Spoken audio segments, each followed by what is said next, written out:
Hey y'all, welcome back to my channel. Alright, today we are going to start off this video very odd. Nothing that I've done before on my channel. I'm going to tell you a story. 'Twas the night before Thanksgiving and nobody wanted to cook. Are you with me? I know. I cook on Thanksgiving, we host, and I don't want to be cooking the night before Thanksgiving. So, we are going to be meal prepping a lasagna for the night before Thanksgiving, and then you have minimal cleanup, minimal cooking, and then you can focus on the next day.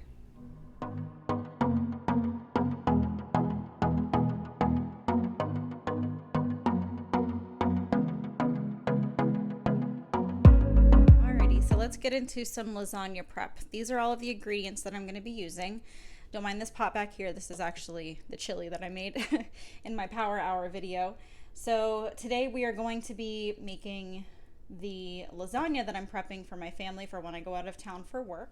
Popping back in just to say that I do use this recipe for when I go out of town for work as well, because it makes it so much easier on Josh to be able to cook for the kids, not have to worry about meal prep or anything like that.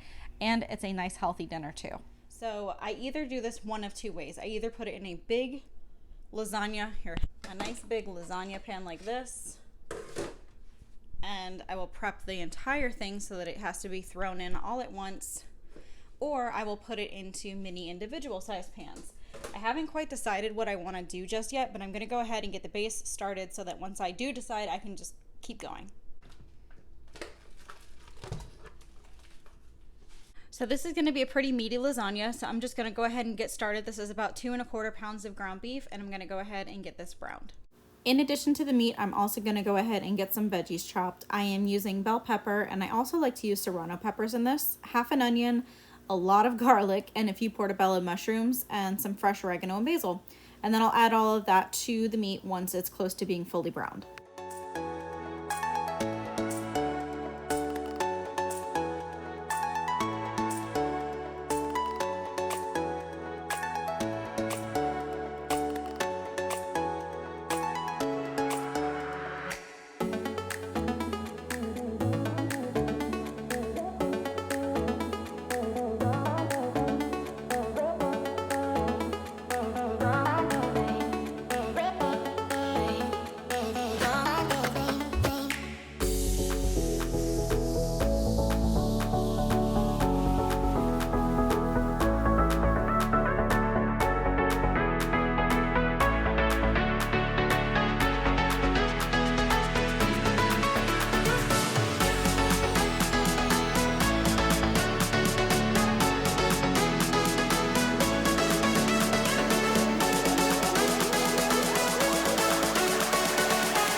So I also like to double up on spices. I feel like the fresh and the dried versions give it a completely different flavor. So I'll go in with dried basil, dried oregano, garlic salt, and red pepper flakes. And again, we measure with our hearts around here, so add to your heart's content.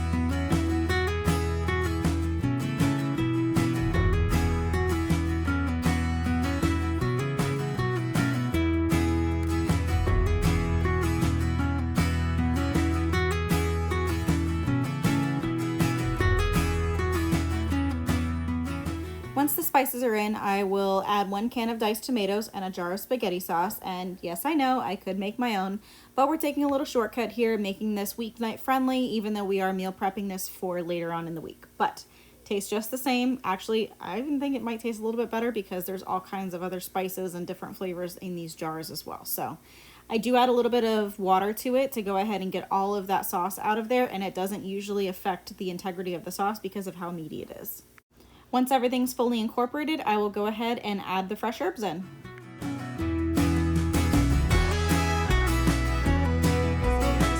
simmer for a couple of hours until the flavors develop. I'm going to give it a taste, adjust the salt and pepper levels, and garlic levels. You know, garlic is definitely a staple in an Italian dish.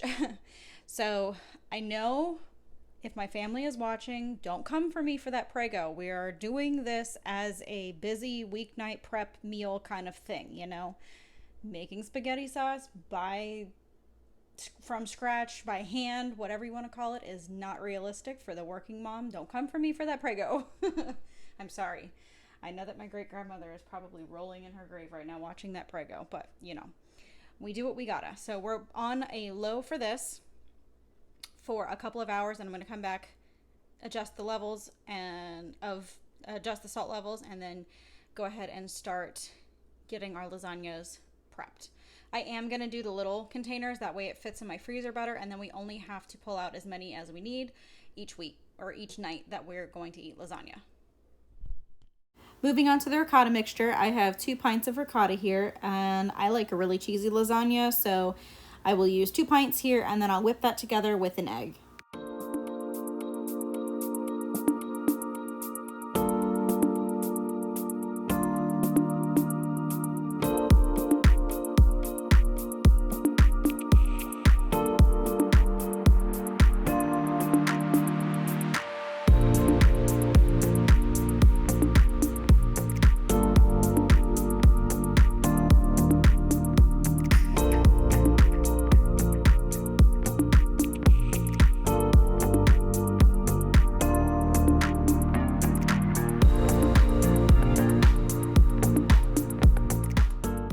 Once that's well incorporated, I'll add garlic salt, parsley, and black pepper.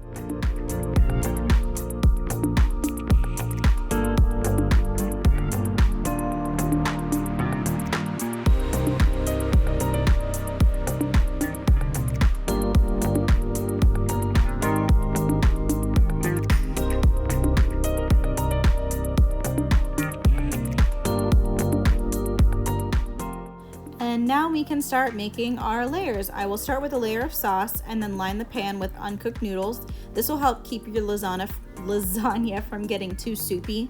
So I do sauce, noodles, sauce, ricotta, and then repeat until the ingredients either run out or the pan is full.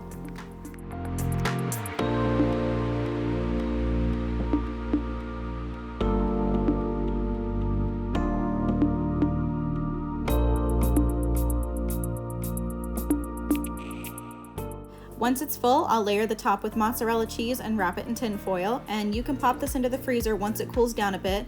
And I usually cook this at a 400-degree oven for about an hour and a half, and then I'll start checking it at that point to check for doneness, and then you can just add more time as needed. But yeah, this is our family's lasagna recipe. Hope you enjoy.